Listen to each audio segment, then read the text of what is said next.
I have two sons, and trains are very popular, especially Thomas and Friends. And we tried a few of the different Thomas and Friends models. The first one was probably the wooden engine, which was all fine. I mean, I just don't like the look of it because it's too generic. And then also sometimes we had an issue with the magnetic coupling because it only couples one way and not the other way around. And then we had a few of the take and play engines, which are the smaller ones, the metal ones. And well, I just find them really, really sturdy, and obviously they take up less space, and the magnetic coupling works pretty well. And they are just, in general, nicer model. So we started collecting them.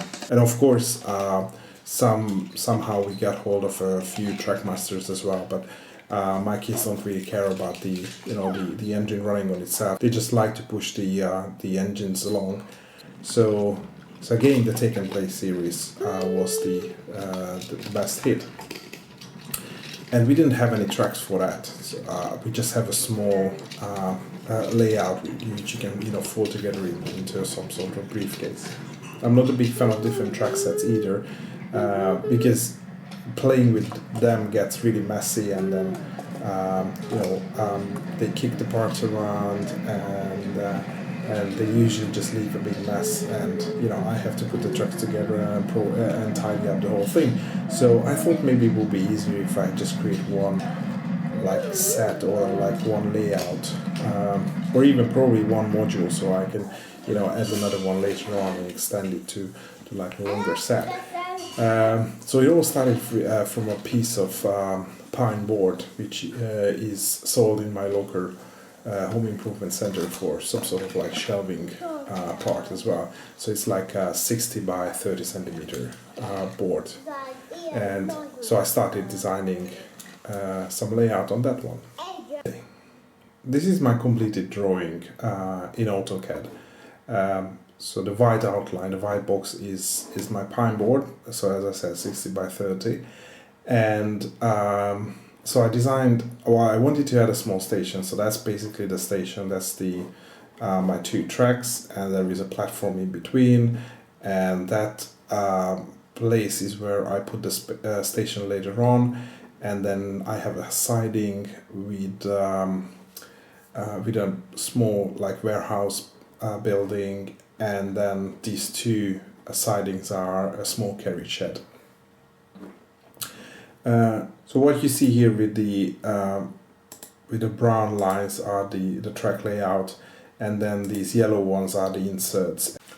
So I've taken measurements of the existing Thomas and Friends layout that I have. So what I used is the track is 4 millimeters wide, and the middle insert is 1.5 millimeter raised. So that gives plenty of room even for a smaller engine to negotiate these turns and these turnouts, and also it gives quite a bit of a play on a straight track. But that's the same with the with the original layout as well. And what these red lines represent are basically in half a centimeter cutouts or pockets within the pine board, because I wanted all my buildings and everything to sink into the pine board, just to make sure that I have enough grip and they can't just break off.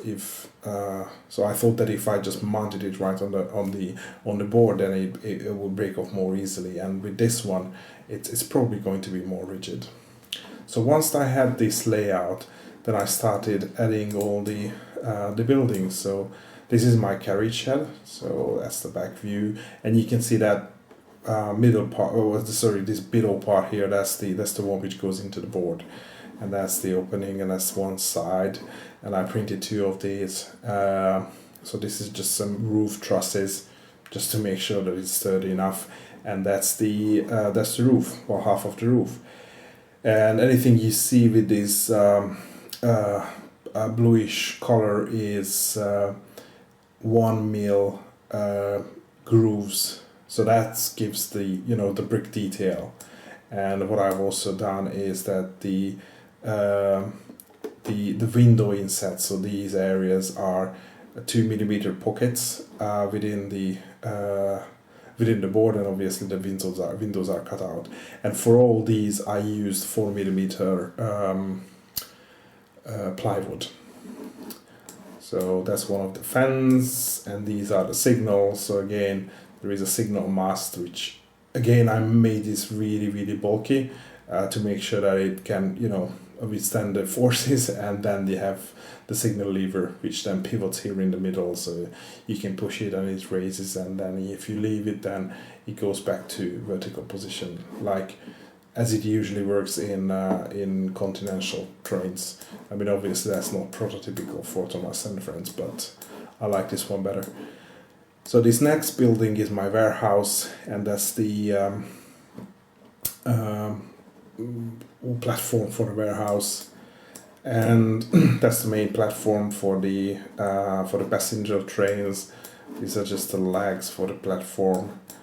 And what else? Yeah, I have again a few more fences, and then further up here, that's my main station. So again, the front elevation, then the sides, the two small roofs, a couple of roof trusses, and that's the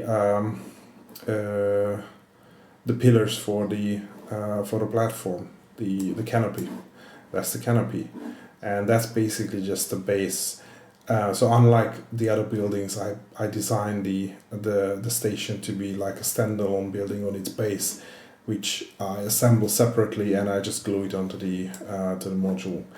And these small bits in here, it's more like an afterthought, because as you can see here, I made this slot here, so the canopy have these tabs, and it just slots in there. Again, it's you know, there is quite a bit of a contact point and then contact surfaces, and so I just thought that I make, you know, two of these, and then two of the sides, and then I realized that there is no canopy on the other side, and I had these holes in the structure, so I just added these later on to fill that in.